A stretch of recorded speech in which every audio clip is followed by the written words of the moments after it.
உமக்கு மேல் ஒருவரும் இல்லையே, எல்லோருக்கும் மேலாக உயர்ந்தவர். உமக்கு மேல் ஒருவரும் இல்லையே. அல்லேலூயா, அல்லேலூயா, அல்லேலூயா, ஆமென். அல்லேலூயா, அல்லேலூயா, அல்லேலூயா, ஆமென். ஒருவரால் சிருஷ்டிக்கப்படாமலே தாமாக என்றென்றும் இருப்பவர். ஒருவரால் சிருஷ்டிக்கப்படாமலே தாமாக என்றென்றும் இருப்பவர். அல்லேலூயா, அல்லேலூயா, அல்லேலூயா. கர்த்தருக்கு ஸ்தோத்திரம். கடந்த வாரத்தில் பொதுவாக எரேமியா புஸ்தகத்திலிருந்து எந்த பிரசங்கமும் ரொம்ப எடுக்க மாட்டோம். முதல் 8 அதிகாரங்களை வாசிச்சிங்கன்னா கர்த்தர் ஜனங்கள் செய்த பாவத்தை நிமித்தம் அவர்களை கண்டபடி திட்டுறதை பார்க்கணுமானா எரேமியாவில் தான் பார்க்கலாம். அப்புறம் எரேமியாவுடைய காலகட்டத்தில் தான் இஸ்ரவேல் ஜனங்கள் பாபிலோனுக்கு சிறைப்பட்டு போகிறாங்க. இயேசுவானவர் சொன்னார், நான் எத்தனையோ தரம் உன் பிள்ளைகளை கூட்டி சேர்த்து கொள்ள, கோழி தன் குஞ்சுகளை கூட்டி சேர்த்து கொள்ள பொழுது போல எத்தனையோ தரம் உன் பிள்ளைகளை கூட்டி சேர்த்து கொள்ள மனதாக இருந்தேன், உங்களுக்கோ மனதில்லாமல் போயிற்று அப்படின்னு சொல்கிற மாதிரி இந்த எரேமியா காலத்தில் அவன் புலம்பி ஜெபம் பண்ணுவான். இவன் தான் புலம்பல் தீர்க்கதரிசின்னு பேர் வாங்கினவன். A prophet who was lamenting, புலம்பி அழுது ஜெபம் பண்ண ஆள். ஏன்னா இந்த ஜனங்கள் சிறைப்பட்டு போகிறாங்களே அப்படி சொல்லி ரொம்ப புலம்பின ஆள் எரேமியா தீர்க்கதரிசி. அந்த புலம்பல் தான் எழுதியிருக்கு. அது எரேமியாவின் புலம்பல்னு வாசிச்சிங்கன்னா எப்போ அந்த யோசியா ராஜா செத்து போயிட்டானோ, ஐயோ இருக்க போகிற ஒரே நல்ல ராஜா இவன் தான், இவன் போயிட்டானே, அப்படியானா இஸ்ரவேல் சிறைப்பட்டு போகிறது நிச்சயம். என்னன்னு கேட்டால் இந்த யோசியாவுக்கு பிறகு அவன் பிள்ளைகள் 2 பேர் வந்து அரசாள்றாங்க. அதுக்கு பிறகு சிதேக்கியா வர்றான். அதுக்கப்புறம் தான் சிறைப்பட்டு போகிறாங்க. ஆனால் அப்போவே அவனுக்கு தெரிஞ்சிருச்சு, ஐயோ இஸ்ரவேல் இப்போ ஏற்பட்ட சிறையிருப்புக்குள்ளே போகுதே அப்படின்னு நினச்சி புலம்புனது தான் அந்த எரேமியாவின் புலம்பல் அப்படின்னு நீங்கள் 5 அதிகாரம் வாசிப்பீங்க. கூடுமானா வாசிக்க முடியும்னு நினச்சா வாசித்து பாருங்கள். அது எவ்வளவு, நான் இதுக்கு நமக்கு வருதுன்னு சொல்லலை, ஆனால் சிறைப்பட்டு போகிறவங்களை நினச்சி கர்த்தர் புலம்புற புலம்பல் தான் எரேமியாவின் புலம்பலாக வெளிப்பட்டுச்சுன்னு நீங்கள் பார்க்கணும். என்ன சொல்லியும் கேட்க மாட்டேங்குதே, இப்படி தானே அந்த பாவத்தில் போகிறேங்குது, அந்த பாகாலத்தானே கும்பிடு தொலைப்பேன்னு சொல்லுது, என்கிட்ட வந்தால் நான் காப்பாற்றுவேனே, ஏன் என்னை விட்டு போய் அந்த பாகால அந்த பாவத்தை அந்த பிசாசை, பாவம் செஞ்சால் பிசாசு கூட போகிறதுன்னு அர்த்தம், அங்கே போய் தொலைதே அப்படின்னு சொல்லி அந்த புலம்பல் புஸ்தகத்தை தேவனுடைய புலம்பல் எரேமியாவின் புலம்பலாக வெளிப்பட்டதை அந்த எரேமியாவின் புலம்பல்ங்கிற புஸ்தகத்தில் நீங்கள் வாசிக்கிறீங்க. அதாவது தேவனுடைய மனநிலை என்ன, இப்போதைக்கு நம்மை பொறுத்தவரை தேவனுடைய மனநிலை என்ன, அது அன்றைக்கு இஸ்ரவேலரை பார்த்துட்டு சொன்னார். அவர் சொன்னார், இன்றைக்கு கிடைத்த இந்த நாளிலாகிலும் உன்னுடைய சமாதானத்துக்கானவைகளை நீ அறிந்திருப்பாயானால் அது உனக்கு நலமாயிருக்கும். ஆனால் அது இப்பொழுது உன்னுடைய கண்களுக்கு மறைவாக இருக்கிறத என்ன கண்ணை மூடிக்கிட்டு இருக்கிறியே, திறந்து பாரு, என்ன நடக்குதுன்னு பாரு, ஆவி மண்டலத்தில் என்ன நடக்குதுன்னு பாரு, பெரிய ஆபத்து வருதே, நீ வாட்டுக்கு நல்லா தின்னுட்டு நல்லா சந்தோஷமாக இருக்க ஆடிக்கிட்டு போய்கிட்டு இருக்கிறிய, ஆடிக்கிட்டு பாவத்தில் போய்கிட்டு இருக்கிறிய, நீ ஆடிக்கிட்டு இருக்கிறத பற்றி கவலை இல்லை, நீ பாவத்தில் பிசாசு கூட சேர்ந்து ஆட்டம் போடுறிய அப்படிங்கிற அந்த புலம்பல் உனக்கு கிடைத்த இந்த நாளிலாயிலும் அப்படின்னு இயேசு சொல்கிறாரு அப்படின்னா அவருடைய மனநிலை என்னவா இருக்கும்? இன்னைக்காச்சும் நீ கண்ணை திறந்து பார்த்து வரப்போகிற அழிவில் இருந்து உன்னை காப்பாற்றிக்க மாட்டியா அப்படின்னு அவருடைய இருதயம் எவ்வளவு இயங்குகிறது, எவ்வளவு புலம்புகிறது. அநேக சமயத்தில் தேவன் தன்னுடைய ஜனங்கள், தன்னுடைய பிள்ளைகள் கீழ்ப்படியாமல் போகும்போது அவர் காப்பாற்ற முடியாமல்ல, காப்பாற்ற முடியும். ஆனால் இவங்க தானே விரும்பி பிசாசு கூட போய் பாவம் செய்கிறாங்க. அதனால் அவர் பரிதபிக்க தான் முடியுதே ஒழிய உதவி செய்ய முடியல. ஏன் அவர் செய்ய முடியாதா? அவருக்கு என்ன காரியம் செய்ய முடியாது? எல்லாம் செய்ய முடியும். ஆனால் விரும்பி பாவத்தில் போகிறவனை தடுக்க மாட்டார், தடுக்க முடியாது. அவர் ஆதாம் பழந்திக்கிறேன்னு சொன்னால் திங்க விட்டார். சொல்லி பார்த்தாரு, கேட்கலை. அப்படி தான் திம்பேன், நான் பிசாசு கட்சியில் தான் சேருவேன், நான் உம்மோட கிட்ட கூட வரமாட்டேன், நான் நரகம் போனாலும் பரவாயில்ல அப்படி சொல்கிறவனை கர்த்தர் எப்படி தேக்கிறது? விவரம் இல்லாமல் இருந்தாவே ஏய் சொல்லியிருக்கேன்ல கவனின்னு சொல்லுவார். விவரம் இல்லாமல் இருந்தாவே போய் மாட்டிக்கிறான். எலக்ட்ரிக்கல் என்ஜினியர், கரண்ட்டு நம்ம டிபார்ட்மெண்ட்டு தானே அப்படின்னு சொல்லி தெரிஞ்சோ தெரியாமலோ கை வச்சா ஷாக் அடிக்குமா அடிக்காதா? தெரிஞ்சு வச்சாலும் அடிக்கும், தெரியாமல் வச்சாலும் அடிக்கும். அப்போ சில அந்த நடைமுறைகள், கர்த்தர் ஏற்படுத்திய நியமங்கள், அதை மாற்ற முடியாது. தெரிஞ்சு பிசாசு கூட போனாலும் சரி, தெரியாமல் பிசாசு கூட போய் போனாலும் சரி, அடிதான். நீங்கள் கேட்கலாம், அவன் தெரியாமல் தானே போனான், அவனை போய் அடிக்கலாமா அந்த மாதிரி. ஆனால் அறியாமையே எவ்வளோ பயங்கரம் என்று, அது ஏன் அப்படி வந்தது என்று பைபிளில் எபேசியர் 4வது அதிகாரத்தில் எழுதியிருக்கு. நான் 2-3 தடவை சொல்லியிருக்கேன் இங்கே உங்ககிட்ட. அறியாமை,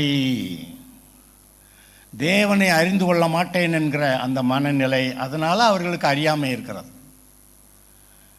அவங்க கண்ணிருந்து காணாத, காதிருந்து கேளாத, இருதயம் இருந்தும் உணராத இருதயம் உள்ளவர்கள்.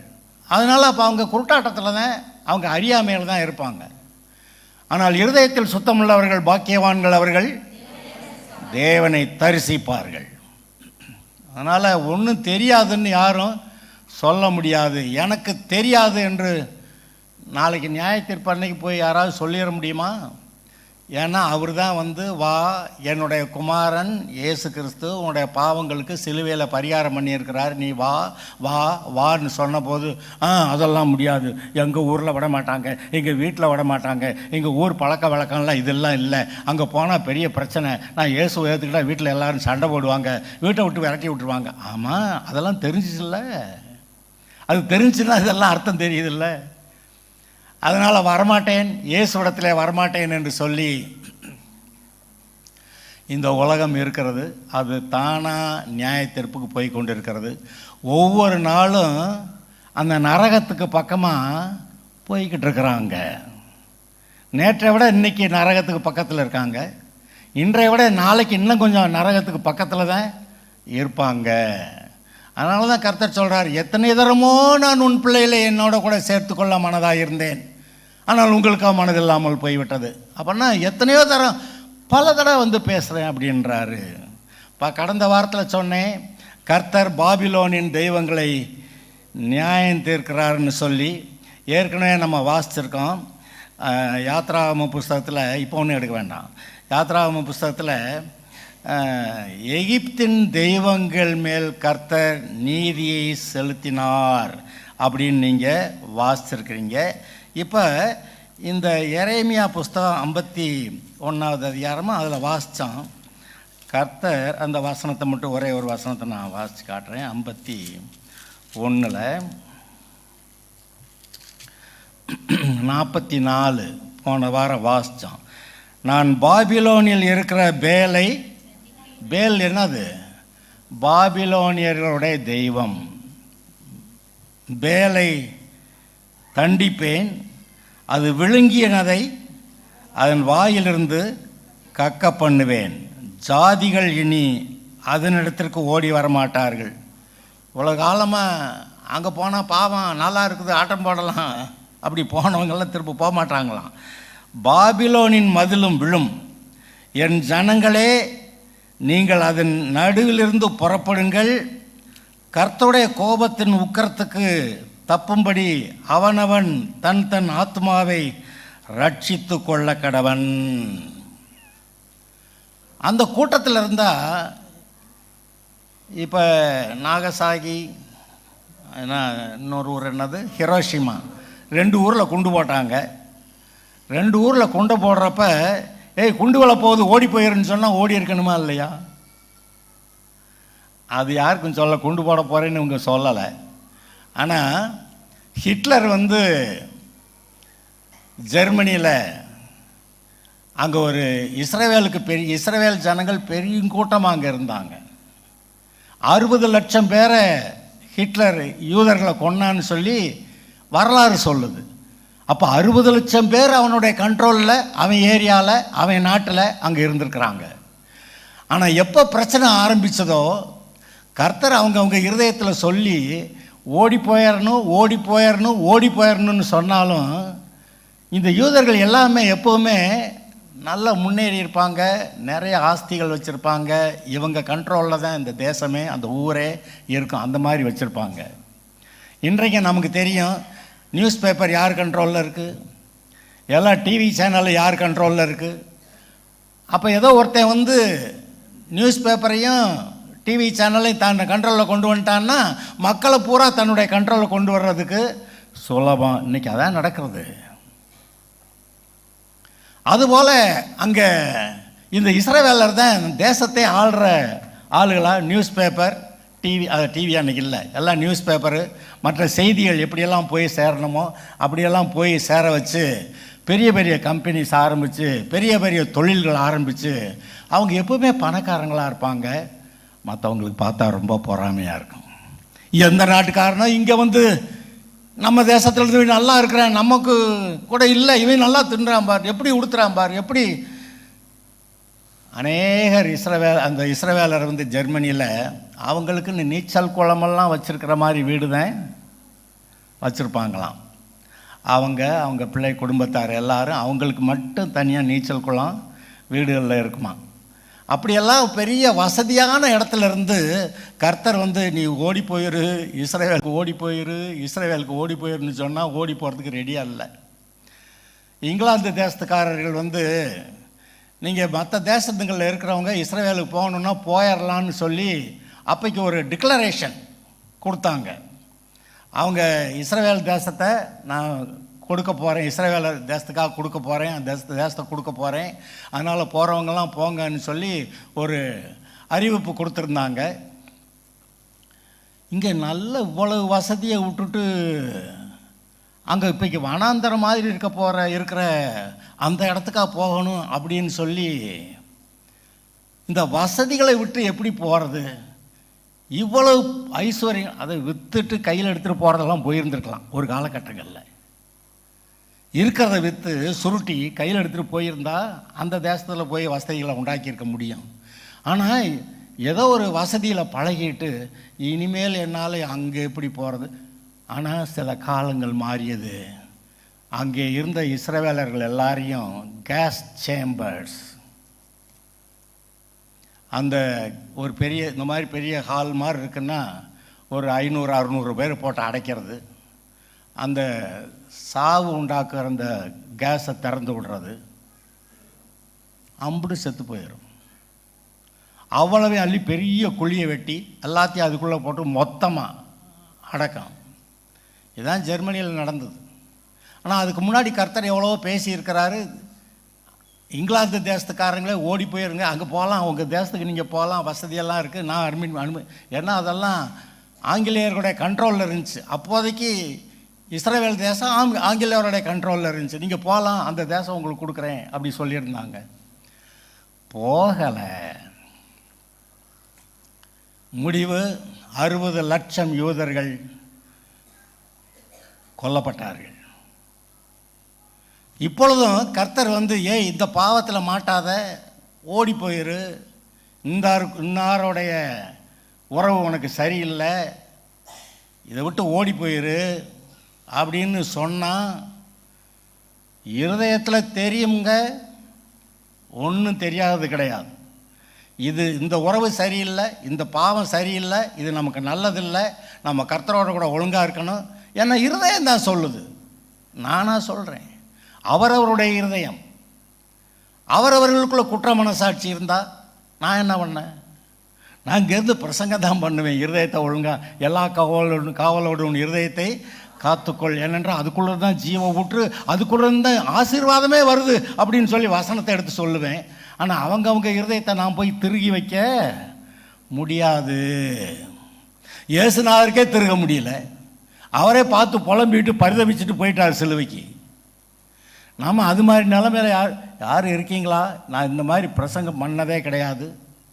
இந்த பாவம் செய்யாத, அந்த பாவம் செய்யாத, அந்த பாவத்தை சொல்லும்போது நான் தான் ஞாபகப்படுத்துகிற மாதிரி ஆயிடுது. எந்த பாவம் செய்யாதேன்னு சொல்கிறனோ அந்த பாவத்தை ஞாபகப்படுத்துகிற மாதிரி ஆயிடுது. அதனால் நான் ரொம்ப பேச மாட்டேன், சொல்லுவேன். ஆனால் இருதயத்தை எல்லா காவலோடும் காத்துக்கொள்ளுன்னு அடிக்கடி சொல்லுவேன்.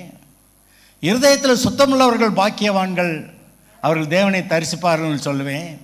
எவர்கள் இந்த உலகத்தோடைய இந்த பிசாசுடைய ஆவியினாலே நடத்தப்படாமல் எவர்கள் தேவனுடைய ஆவியினாலே நடத்தப்படுகிறார்களோ அவர்கள் பாக்கியவான்கள் அப்படி சொல்லுவேன். ஆமாங்க. இப்பொழுதும் இது சுருக்கமான இந்த செய்தியில் இன்னொரு வசனத்தை நான் வாசிக்கிறேன். எரேமியா 51 6வது வசனம் முதல்,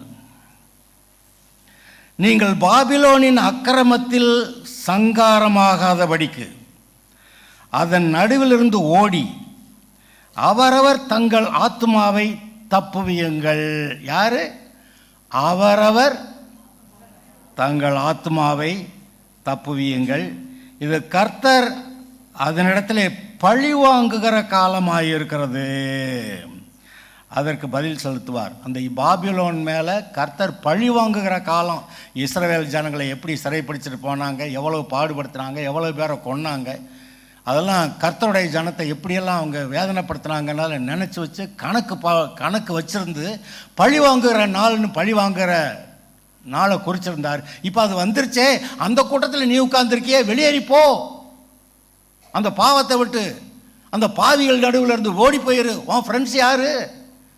அக்கிரமக்காரனும் கொலைகாரனும் கொள்ளைக்காரனும் பாலியல் பலாத்காரம் பண்ணுறவனா, அந்த மாதிரி ஜோக்கடிக்கிறவனா, அவனை விட்டு விலகு.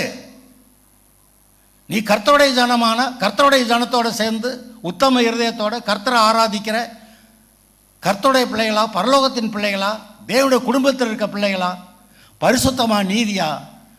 இந்த உலகம் இப்படி தான் இருக்குது, ஆனால் நான் தேவனுடைய பிள்ளையா, சாட்சியா, இயேசு எப்படி இருக்கிறாருன்னு நான் என்னுடைய வாழ்க்கையில் விளங்க பண்ண போகிறேன் என்று சொல்லி இயேசுவை போல நீங்கள் வாழுகிறதை தீர்மானியுங்கள்.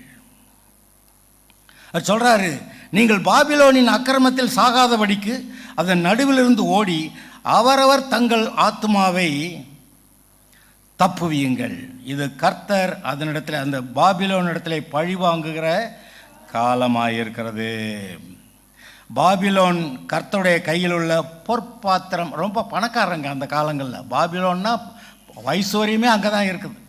பொற்பாத்திரம், அது பூமி அனைத்தையும் வெறிக்க பண்ணினது. என்னது? மது, என்னத்தையே சாராயத்தை ஊற்றி அது மாதிரி பண்ணுற மாதிரி இந்த பாவத்தில் உண்டாகிற அந்த சந்தோஷத்தை தந்து வேறு ஆராதனைகளில் கர்த்தருடைய ஆராதனை மட்டும்தான், கர்த்தருடைய பிள்ளைகள் மட்டும்தான் பரிசுத்தமாக கர்த்தட்ட வர்றது.